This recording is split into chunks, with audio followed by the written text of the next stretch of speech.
early on, when your baby is approximately the size of a blueberry. She'd never bothered with books when she was expecting the girls. It had all just happened. But it was different this time round. By the time the baby was the size of a large plum, Barry had already fucked off. And she'd spent the weeks between grapefruit and watermelon entirely by herself. Dave was on the scene by the time they stopped measuring babies by fruit. What size was Ryan then, she wondered, as she sat in the darkness of the car park.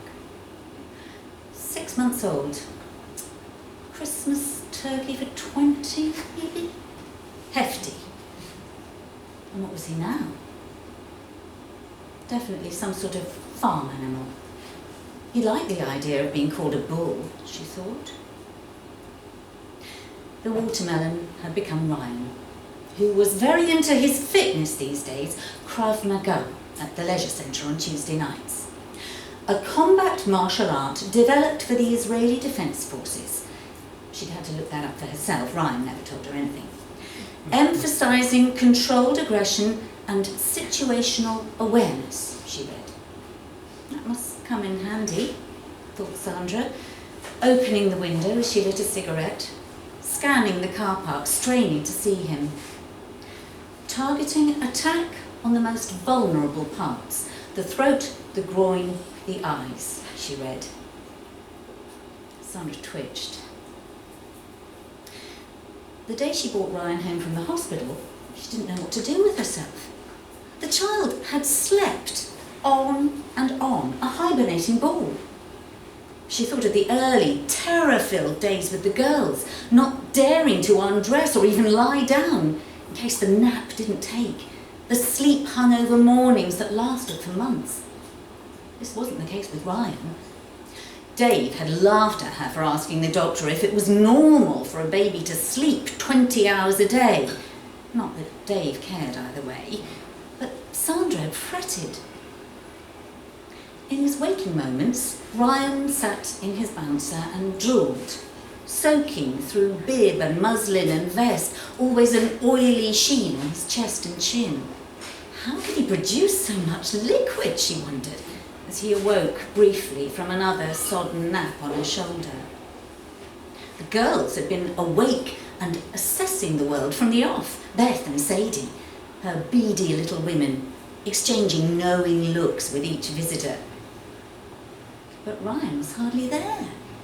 She'd say his name, but he wouldn't notice, off staring at something she couldn't see. And then later he would stop. For a minute, 2 minutes, 5, at the top of the slide, or at the table, banana halfway to his mouth, and be gone. Away with the fairies, she'd said brightly. Not in this house, said Dave, going back to the paper. They're called absences, said the doctor. Quite common in little ones, absence episodes. Sometimes it's after a virus. He'll probably grow out of it. Sandra let herself exhale a little. Then again, it might be neurological, some sort of seizure, type of epilepsy. Let's wait and see, shall we? Relaxing was never a good idea, was it? Something worse was bound to happen.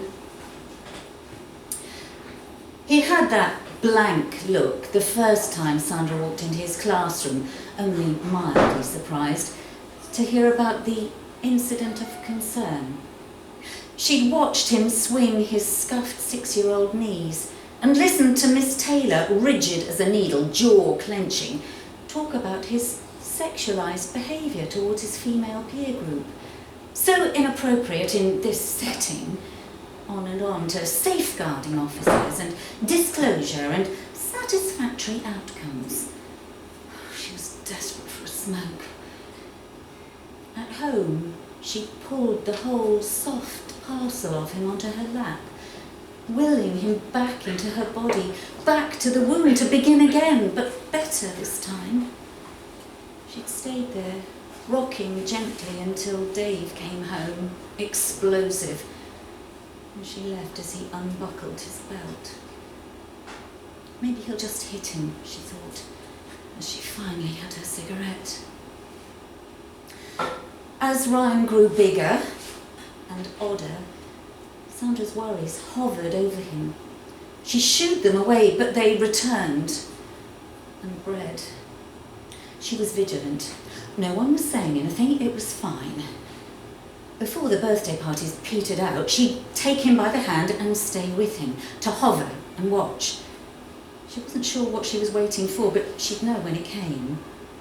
She stood at the edge of the soft play, chewing on sweaty chicken nuggets. Barren hours sitting in the park, or waiting, oh my God, in the changing room at the swimming pool. No dawdling, situational awareness. Every normal interaction was a victory. Every sidelong glance, every head tilt, every ponytailed 8-year-old who flinched and ran a source of terror. No one was saying anything, she thought. Still, everyone knew. The incidents had multiplied, and the invitations had dwindled to nothing, as she'd known they would. She walked around the shopping arcade, watching. There were little children everywhere. Small, sticky fingers wandering off. Flimsy little girls ready to be blown away. Blank, pastry-coloured parents scrolling and scrolling. She hated them, with their vital, unambiguous sons and their brittle neon daughters. Were they beating the living daylights out of their kids in the kitchen diner, she wondered? Were their boys quietly tearing up paper for long, pointless hours, gently testing butter knives against their skin? The skin. She had to steady herself against the wall as the thought of Ryan's softness and smell filled her head and her chest until she was dizzy. This boy, this good boy, he filled her up, but it counted for nothing. The children talked, the parents talked, the time in the toilets, the time on the school trip. Everything was ruined, and so was she. These days they mostly stayed home on their own. Ryan in his room watching God knows what on the iPad. Sandra downstairs, waiting. Her girls were mostly gone, and when she was lucky, Dave left her in peace too.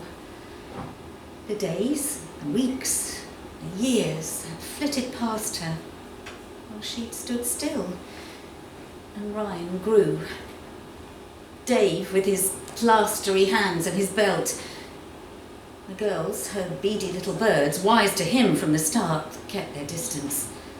They were wise to Ryan too, even as they doted on him. Beth had stood in the kitchen, bouncing Ryan on her jutting hip.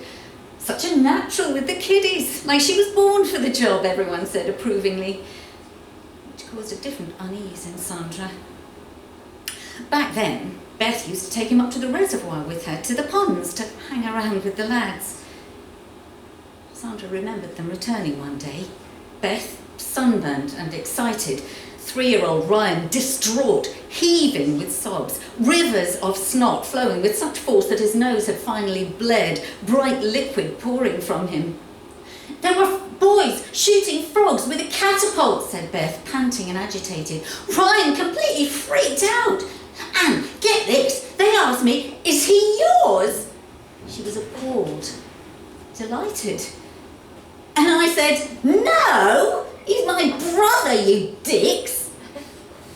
Beth, all of 14 then, trying on adulthood for size, already following her sister out the door.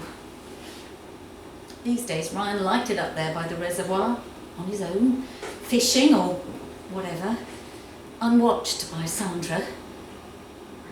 He'd spend all day there in summer, her mind hovering with him in the water and the undergrowth, buzzing persistently.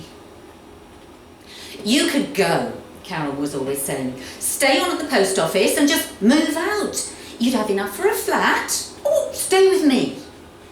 She started talking about the domestic violence team at the council and restraining orders. She'd been on a course, she said. She knew all about safeguarding. Sandra stayed silent, alarmed.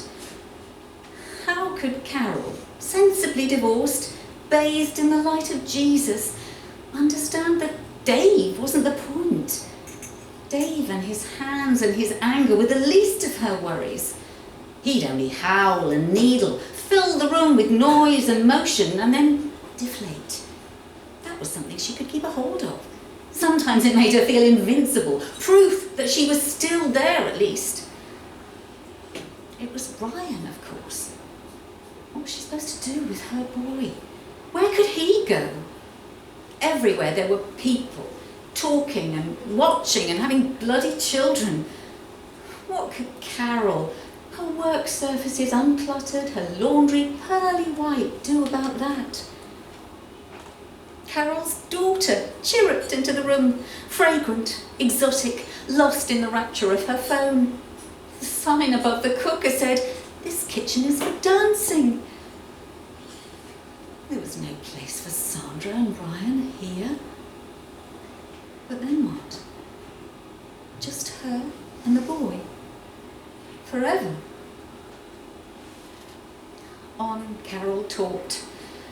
Sandra felt herself fading, blurring into the background, floating untethered from the ground beneath her feet. In the end, she went to New Kingdom with Carol.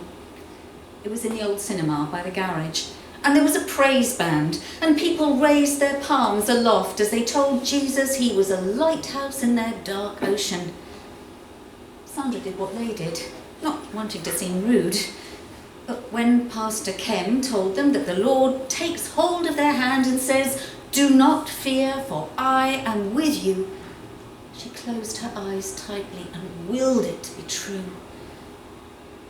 And for a year or two, she came to believe it was. She could fix it.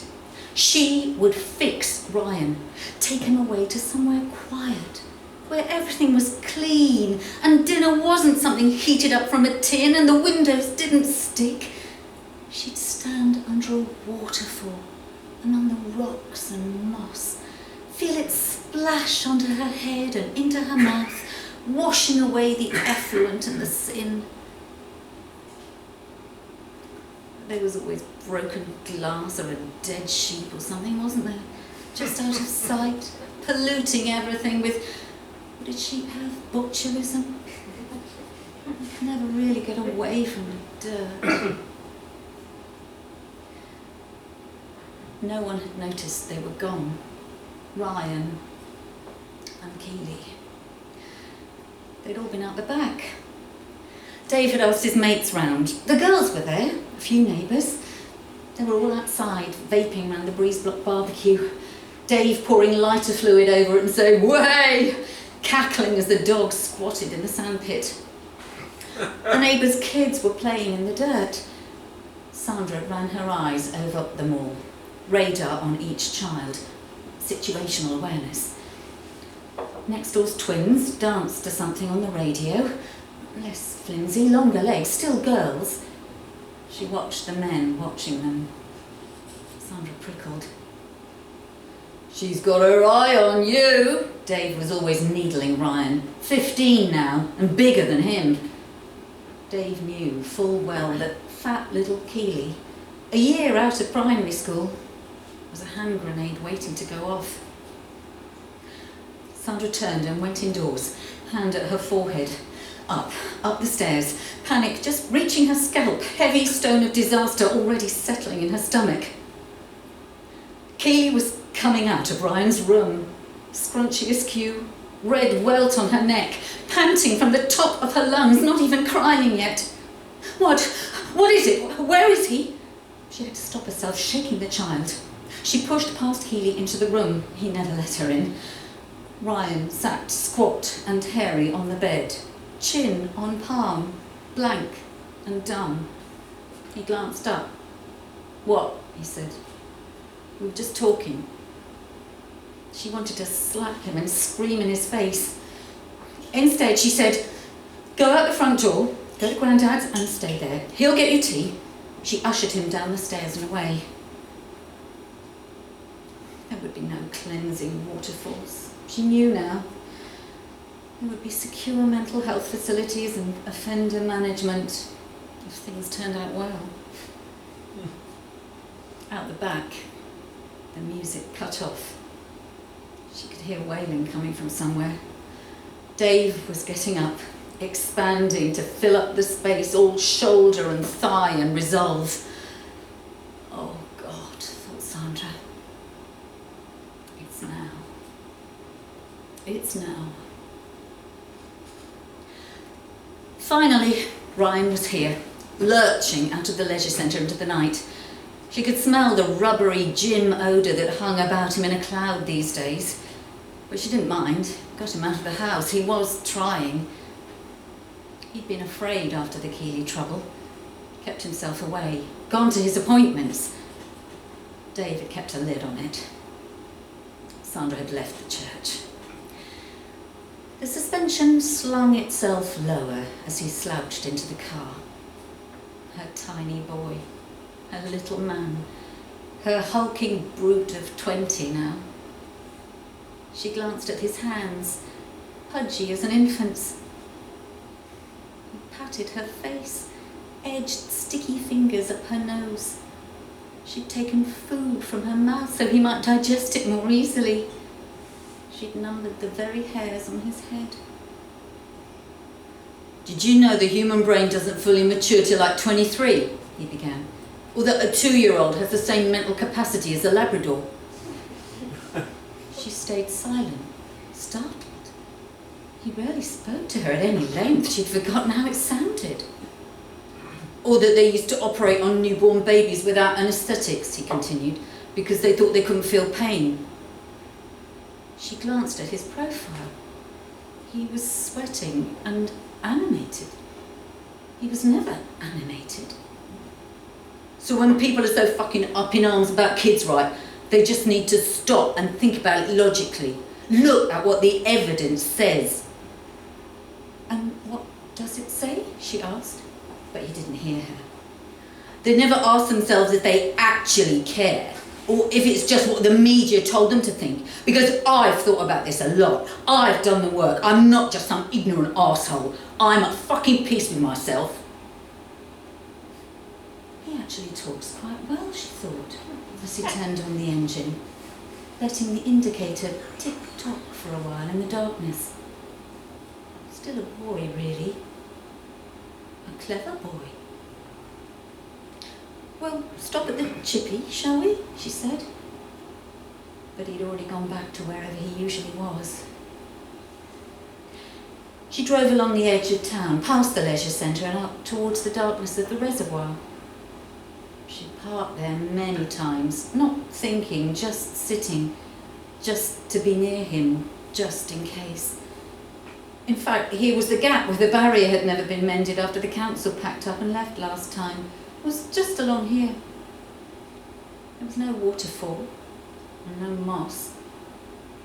But there was a pipe clogged with bin bags and a shopping trolley. Brown sludge just visible beneath a sodium lamp. That would do.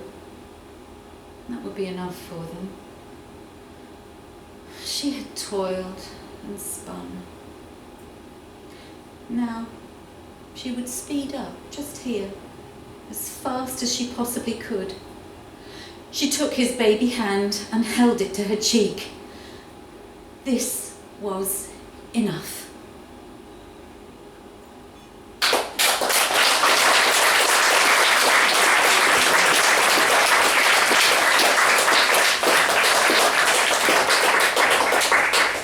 Thank you very much, Claire, and thank you, Darinka. It's interval time. It's going to be about 20 minutes, 25 minutes, there and thereabouts. Enough time to grab a drink, have some food, have a little look at our anthologies, and of course come back to play our challenging literary quiz. See you in 20.